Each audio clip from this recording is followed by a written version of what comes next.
তোমাদেরকে SSC A1 চ্যানেলে জানাই আরেকবার হার্দিক অভিনন্দন, প্রীতি ও শুভেচ্ছা। যারা গতকাল পিএসসির ক্লার্কশিপের পার্ট 2 পরীক্ষা দিতে যাচ্ছেন তাদের জন্য এই ভিডিওটা রামবাণ হতে চলেছে, অর্থাৎ খুবই গুরুত্বপূর্ণ ভিডিও এটা। পিএসসি ক্লার্কের পার্ট 2 পরীক্ষা দিতে যাওয়ার আগে এই ভিডিওটা অবশ্যই একবার দেখে যাবেন।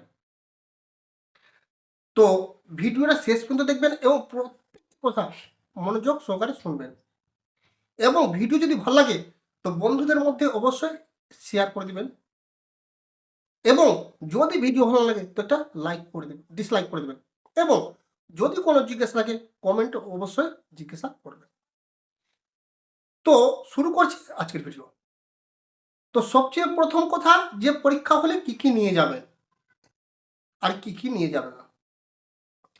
পরীক্ষা হলে অবশ্যই কালো কলম নিয়ে যাবেন, কালো কলম পরীক্ষা হলে নিয়ে যাবেন। কমপক্ষে 2 থেকে 3টে কলম নিয়ে যাবেন, আর যদি একটা কলম ডিস্টার্ব হয় তবে অন্য কলম দিয়ে লিখতে। সঙ্গে 2 কপি পাসপোর্ট সাইজের ফটো নিয়ে যাবেন। আর এডমিট তো সবাই প্রিন্ট হয়ে গেছে, সেটা বলার নাই। তো এই 3টে জিনিস অবশ্যই নিয়ে যাবেন: এডমিট কার্ড, কালো কলম এবং 2 কপি রঙিন পাসপোর্ট ছবি। ঠিক আছে? কি কি নিয়ে যাবেন না? কোনো রকম ইলেকট্রনিক্স জিনিস নিয়ে যাবেন না, কোনো গ্যাজেট, মোবাইল ইত্যাদি কিছু নিয়ে যাবেন না।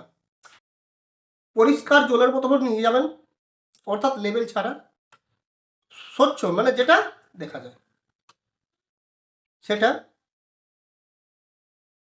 এবার আরেকটা কথা বলি, যে কোনো মতো কোনো কিছু মানে বুঝতে পারছেন, মিস ইউজ করতে যাবে না। কারণ যেহেতু একটা পরীক্ষা দিয়ে আপনারা এখানে এসেছেন, কোনো মতো ধরা পড়লে আপনার যেন ক্যান্ডিডেচার রিজেক্ট না হয়, সেই জন্য কোনো মিস ইউজ করবেন না। হলো? এবার কি করে পরীক্ষা দিবেন যাতে আপনি সিলেকশন প্রসেসের আন্ডার থাকতে পারেন, অর্থাৎ সিলেকশন প্রসেস থেকে বা ছিটকে নেই।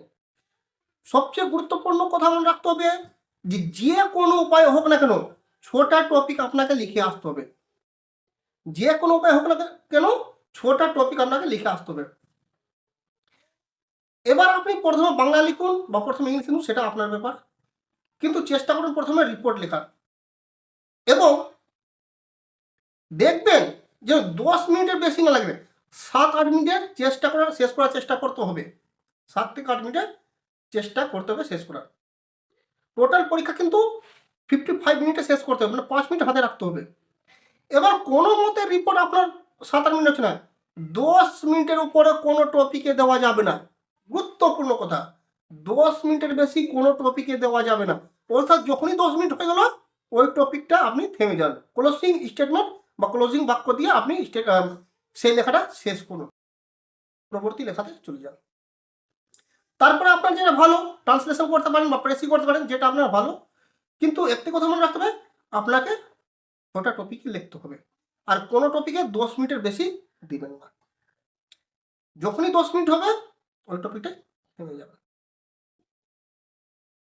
আর সবচেয়ে বেশি গুরুত্বপূর্ণ কথা যেটা মনে রাখবেন, ভুল করবেন না, সিঙ্গুলার, প্লুরাল, ওয়াজ, ওয়ের, এস বা ইয়েসে এগুলো তো ভুল করবেন না।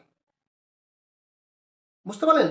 এইগুলা জিনিস মিস্টেক করবেন না, আর এইগুলা জিনিস মিস্টেক করলে একটু নম্বরটা কাটা চলে যাবে। মানে সিঙ্গুলার, প্লুরাল, নাউন, ভার্বে মিস্টেক করবেন না। ঠিক আছে? তো ভালো করে পরীক্ষা দিয়ে আসেন যাতে ভালো নম্বর পান, এই আশা করব। এবং পরীক্ষা আসার পরে কোশ্চেন আলোচনা করবো, কি মতো কোশ্চেন ছিল এবং কাট অফ দিতে পারে সেটা আলোচনা করবো। তো যদি চ্যানেল নতুন থাকো সাবস্ক্রাইব করে নাও এবং বন্ধুদের মধ্যে ভিডিওটা শেয়ার করে দাও। তো thank you for watching SSC A1 YouTube channel.